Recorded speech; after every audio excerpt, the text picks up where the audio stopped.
Okay, so I have a list of topics that I thought up that we could ask our panelists about. But to make this interactive, I thought if there are other comments or questions that people would like to hear discussed before we get going, we can add them to our list. Okay, one more.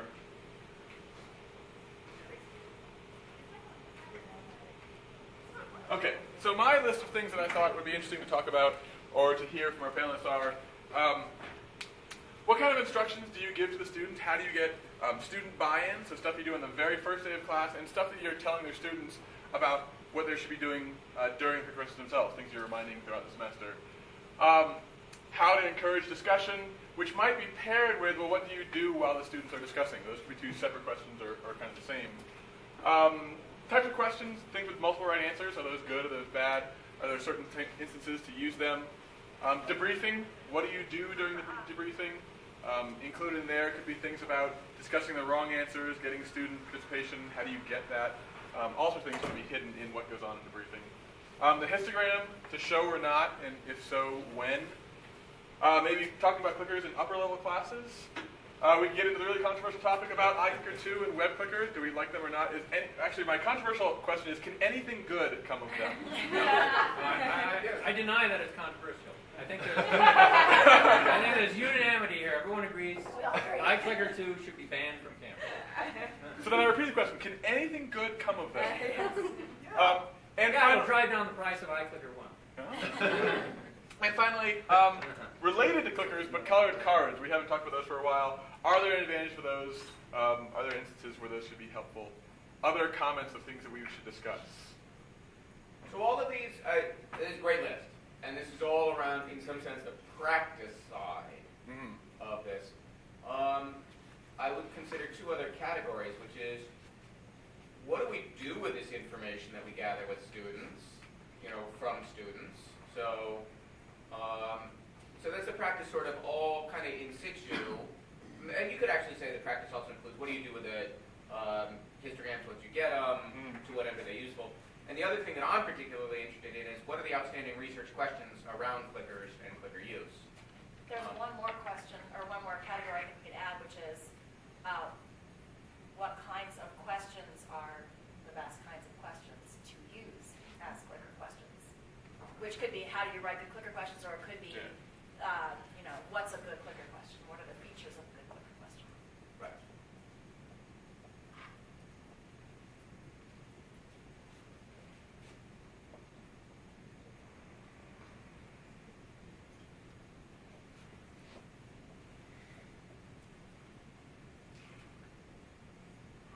Okay. I have something else that's come up. So at a national meeting for geology in the fall, the GSA meeting, for those of you familiar, it's in Denver every 2 years, there was a session on technology, which was using technology effectively and for teaching. And there was a lot of clicker people there, sort of people who had done studies on clickers. And surprisingly, the mood was, clickers aren't worth it. Colored cards are just as good. There's no demonstration of increased learning in any of these studies. That's cool. So caveat being people doing the research in their own classrooms saying it's not working for me.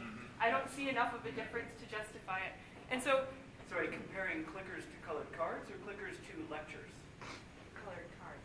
So this it's a good question, and it was not clear and it was not consistent. But the overriding theme seemed to be clickers weren't in use on the campuses that these people were working on, and they wanted to believe that they would be good, but they were meeting a lot of resistance amongst their colleagues. So the question I have, so sorry for all the background, but it is important. If you're a faculty, say me, not going to be an STF anymore, going out, want to use clickers at a different campus, I've been in a nice situation here where my students Don't leave the bubble.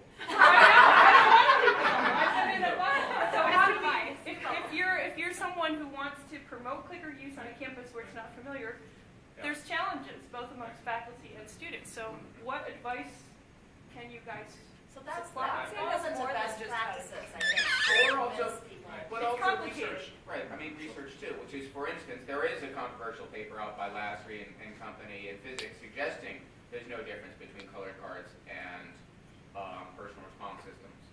caveat in a class of 28 for his particular instructional style with data that he didn't collect, right, compared to other professors.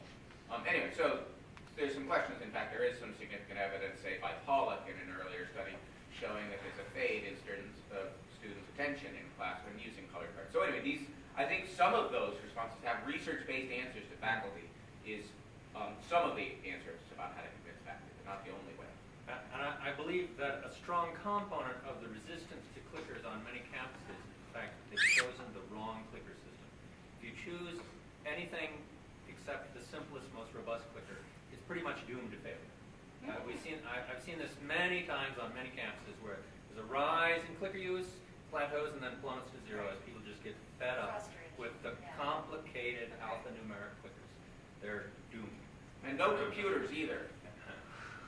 Go ahead, Bill, just shut it up. I think the other thing is people at those campuses may have tried using textbook clicker questions in the back of the textbook, but they're generally very low boost level, uninteresting, and really of no use for learning. And then they get discouraged because students don't like them and they don't like them. So are we discussing this question? It seems like it hit a chord. Can we also like backtrack just to make sure Yeah. that we're all on the same page here of what the goal of clickers is? Is it just simply student learning gains, or are there other goals of discussions or small group workings, or what are the goals of using clickers? You want that as a discussion question? Well, I think that should be one of the first things that we start off with, so that we're all on a similar page about what we're trying to accomplish. When we were brainstorming questions, I almost wrote down something like, how much is our goal to like, create a cultural change in the classroom versus like, cognitive, Do the same thing better, or is there an opportunity to do new things? Well, I think that's a great question to start with. So we might actually get our panelists up here. To actually have a panel. Oh, and anyone who feels that they should be a panelist? How was the panel selected here? Well, everybody who feels that they We need some other folks to be sort of also part of the panel, I think. Well, I think the idea is that the panelists are forced responders, Okay. and that initiates the discussion, and then we have an entire room of panelists who have all used clickers that could then volunteer their thoughts. So, Am I alone up here? no, I will tell you, can you guys be Sure. substitutes for Doug? Would you be, Can I did have astronomy. impose my order? Seth is here. And Seth is our moderator, right? Okay, so, I can Yes, turn it on. I'm in the panel. okay. Okay, Well, so if the panelists were saying that random. We will force you. I mean, I'd be happy to come sit with you guys. Jenny, but up there. I Go know on, you Jenny. have That's to the thing, do is everybody. come on. Okay. Got a lot to say. Right, so there's numerous different panels. And the panel was, because each of us have been doing certain things recently or we're part of major things going on. So that's, I think, the reason. So why don't Part of. Steve? Why don't you start with the general question of well, what are the goals? Why are we using clickers? Yeah, so there's not a simple answer to this question. I think our introductory classes have changed to a certain extent what we are trying to achieve. So it is certainly the case that we have decided that we want improvement on performance on conceptual exams. So we have a goal of student performance on a certain type of question, which we had evidence they were not succeeding at in earlier versions of our class, and the clickers have been extremely successful. And this goes beyond the details of implementation. We now have data from 20 different faculty members in physics, and there's never been a semester in which clickers were used in which the gains on concept inventories were as low as they have been in semesters when clickers are not used. So we certainly have really compelling, and we have a big difference between classes used by experienced clicker users and or PER faculty and inexperienced clicker users. So there's a spectrum of outcomes on these measurables. So it's not that clickers are instructor-proof either. It's just that they're better than not. But all of this is in reference to maybe what you would consider to be a quasi-traditional goal, which is performance of students on an exam. I think what comes along with it is a change, as Stephanie said, in the culture of the class, in which students are now responsible for sense-making and learning how to communicate and argue, all things which I would like to have part of the introductory physics experience. So to me, I don't know how to decouple the questions. Well, I think, can I jump in? I think I have those goals too, and I think that my goal initially was even simpler, which was I had this crazy goal that I wanted my students to actually think while they were in the classroom. Crazy. Right. But Not gonna happen. I actually believe that the only way to do that is to use some kind of questioning system. So colored cards, I'm not going to say that they're not good because I actually use them before I use clickers. But I think that the clickers enable you to make the students think in the classroom. And so that's been my goal for a long time. And I think that it is very easy to see that that goal is being achieved with clickers because if your students are discussing a question, they are thinking about whatever you just asked them.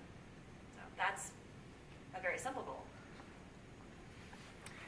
Actually, maybe I'll throw out another impact of clickers, which we've observed in physics, which is that when faculty get peer pressured into using clickers, it changes their experience of the class. We've got some wonderful anecdotes of faculty members who the first time they were using clickers were rather dismayed by, the students only got 40% on a question that they had thought they had just given the answer to, and furthermore, the students were a little bit ticked off that they had only gotten 40%, and the instructor was, well, what am I supposed to do now? Which in fact was a wonderful growing experience for the instructor to wake them up to the reality of what was happening in the room. So this is coupled with your students. So our goal is to have students think.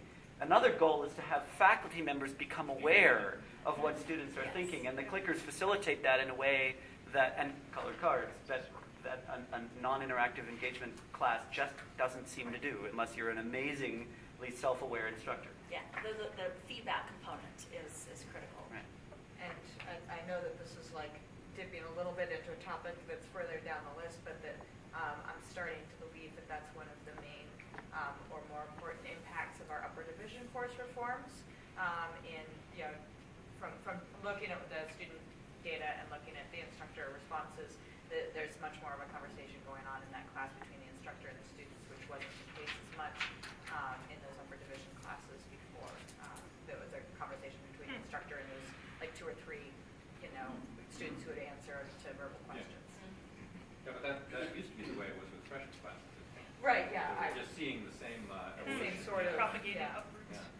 Yeah. Except that the faculty quickly recognized that this problem existed in the freshman classes, but were in denial that this problem existed in the upper division. These are very special students in the upper division. I mean, faculty really could not believe that they weren't in touch with student difficulties in the upper division, whereas they readily accepted that they couldn't understand what was so hard about freshman physics. Just a little bit on these goals. Go. I think those goals are very different to get students to think in a class versus to understand conceptual framing. I think that it's, and I think we purposely or accidentally did a great job at not selling the thinking game in our introductory classroom. This is, in some sense, Chandra's thesis, which is that you can observe different faculty practices. It's more demanding on you as a faculty member, Jenny, to ask questions that are robust enough to get students to think and to engage in this more sophisticated dialogue inside a classroom to encourage that form of practice. So Clickers allows for that, which is really nice in ways, and it facilitates that in particular ways. But it also, if you're going to engage in that, it's more demanding of the instructors. We didn't start that way, and we can document different kinds of faculty practices that focus more on the conceptual answer making versus the deeper thinking, asking your own questions about the nature of that. One can lead to the other, and it's a nice segue. But I also think that if you're trying to sell it to other faculty, this is sort of a political stance, let them know that this solves a problem that they have, which is how is it that I improve student learning, or these kinds of measures. Or maybe the goal is to have get students to thinking, but it's going to be more demanding. The point is, if this becomes an instrumental tool to achieve an end that faculty want to have, or then become made aware of that they have, which is students aren't learning what they Right. you think they're learning in a class. Here's a tool that'll help that. I think that's a good pitch. So it helps, I guess the one thing I could add is it definitely seems to help diagnose problems and that communication between faculty and students in a way that you can't do, or it's very difficult to do, right? Because you can't get students, first of all, to tell you exactly what they're thinking. And if you're asking them to make a choice amongst 4 or 5 choices, that seems to trigger something as well. They have something concrete to deal with and try to answer. So that feedback and that power to have students understand what it is that the faculty really want them to be able to do with this knowledge that they're supposedly absorbing, and the faculty to what is it that students are getting and not getting, and can I get some answers as to why, and why are they're not understanding it, why aren't they understanding it? So that power is there. I think that's really important in terms of selling people on it, because if you wait until the exam to discover what your students don't know, then you just end up saying, gosh, my students didn't get this, I don't understand why. Like, there's no way for you to really know why. Whereas if you did the formative things in the classroom with clickers, you might have had the chance to say, why didn't you guys get why is this not making sense to you? They might have told you in the classroom, so there's that chance of you understanding what they're thinking. So if a faculty member has that goal at all, anywhere in their brain. So if they've gone from what students aren't getting this, they're not learning this. I don't know why. If they're Right. If the goal is, okay, can I figure out why and change that situation? If you're talking about selling it, why wouldn't the goal be that it's a more enjoyable way to teach, That's a good one too. independent of whether it made a I think difference? faculty want it to be like a magic thing, some of them, and they don't immediately, if it's not, I guess the other thing would be, many of you could probably attest to this, some faculty are teaching in a more traditional way, and they're not understanding necessarily that if they adopt the clickers, they should be or are by default somehow adopting a more interactive engagement style, and if you're not coming in with that philosophy, it's not necessarily going to be a pleasant experience. It could be distracting, you don't really know what's going on, what you should be doing, it changes what you're doing, and maybe you're uncomfortable with It's that. hard to prepare for lecture. It's different to prepare for a lecture. Robert? Comment on your, well, immediately inspired by your last remark. I was at the session at the Biennial Conference on Chemical Education this summer, devoted to clickers, at which one instructor after another presented evidence that clickers did not really have any effect on Sounds students. familiar. All of these instructors, all of the people at this meeting were very pro-clicker, but what I noticed was that nobody was surprised by this, and they were all presenting the argument that it doesn't really improve their learning very much, but it makes the classroom more enjoyable, and for us it's worthwhile. Now, as to why they were not getting the evidence in the cases that I saw, in one case it was an extremely interactive instructor in a relatively small class who was teaching 2 different classes, one with clickers and one without. But I think she had pretty much had an interactive engagement environment already. Another instructor was using the ACS standardized exam as a measure, which is not really that well aligned. And also, some of these other people were obsessed with what's been called the cult of statistical significance, which is they find that the answer is not, they find no statistically significant difference at the 95% level, and they draw the incorrect conclusion that means it's not an effect, when really it's just a matter of the effect that you would expect is not big enough given the statistics.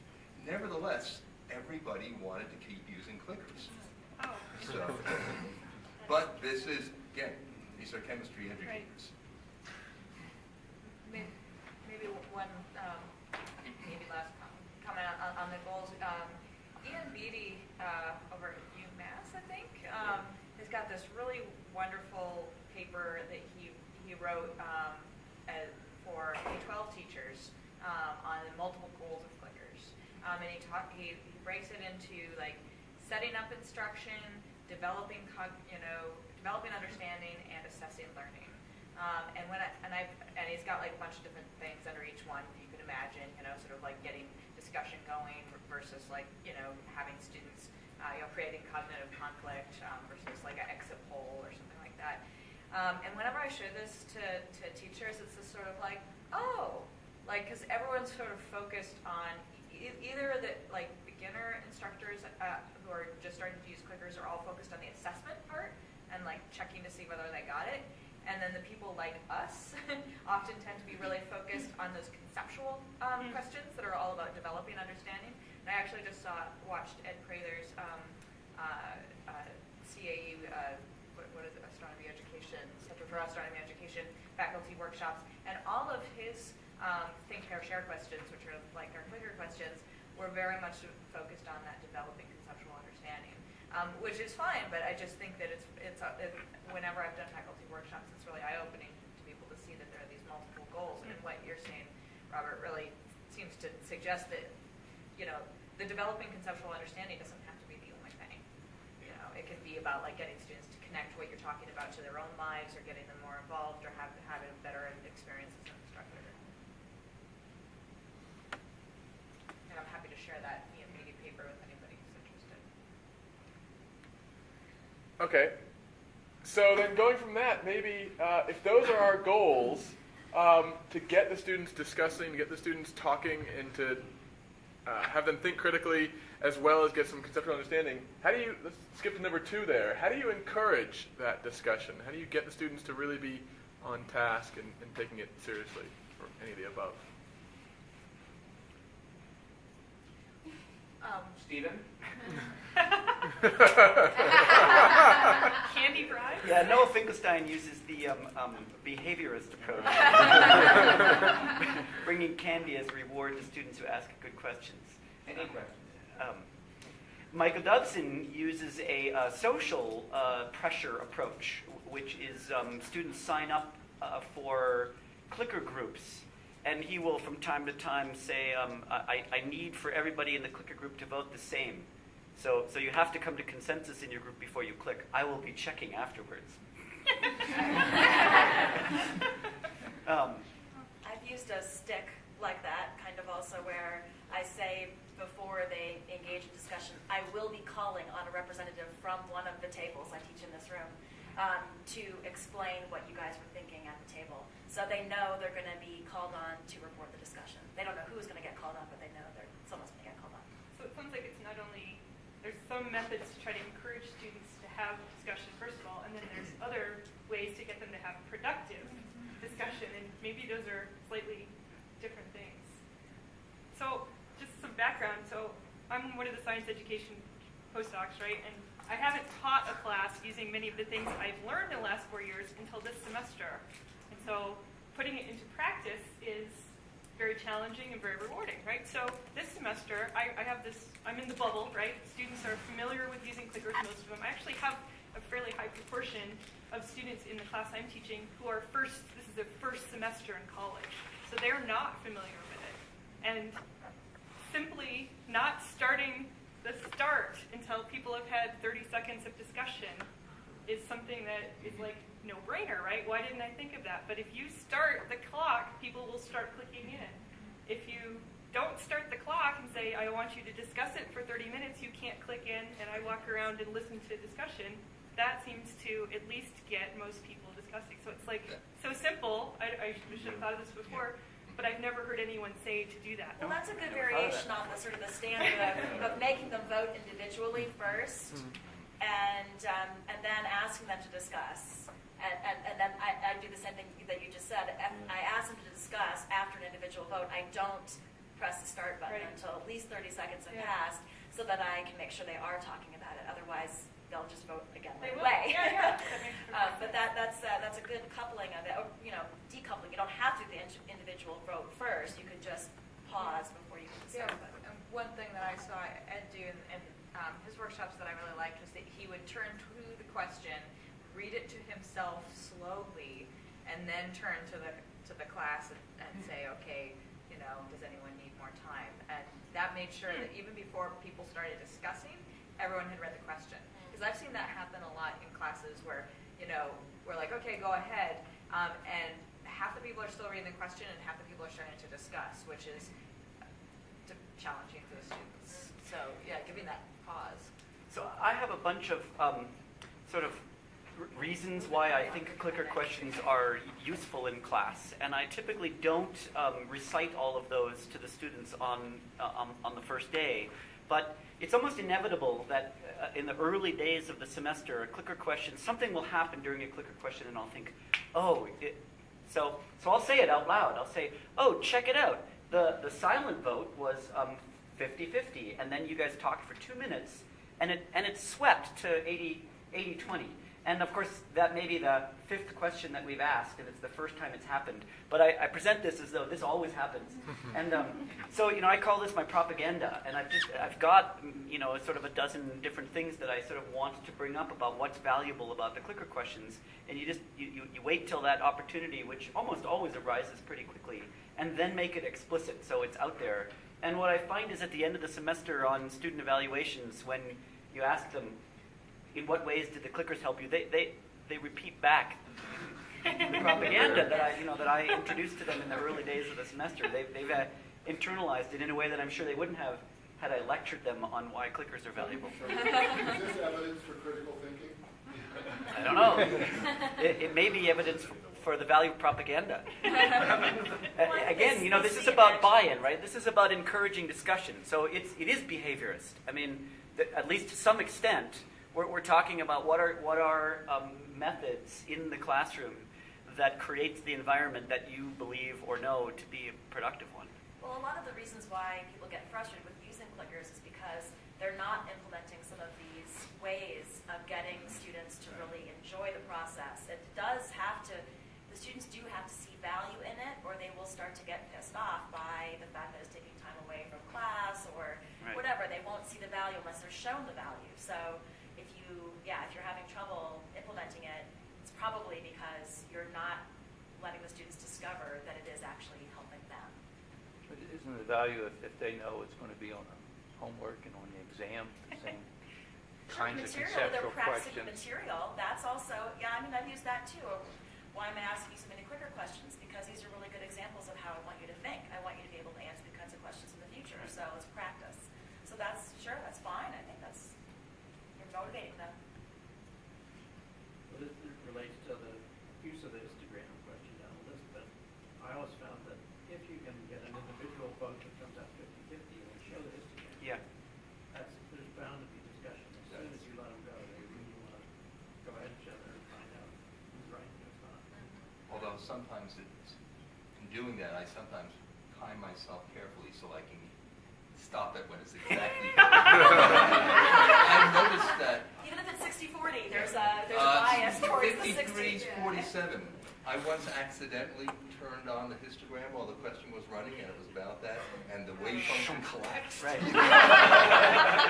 Well, I've done that intentionally when it was in the wrong direction, just to have a little discussion about the fact that physics is not a democracy.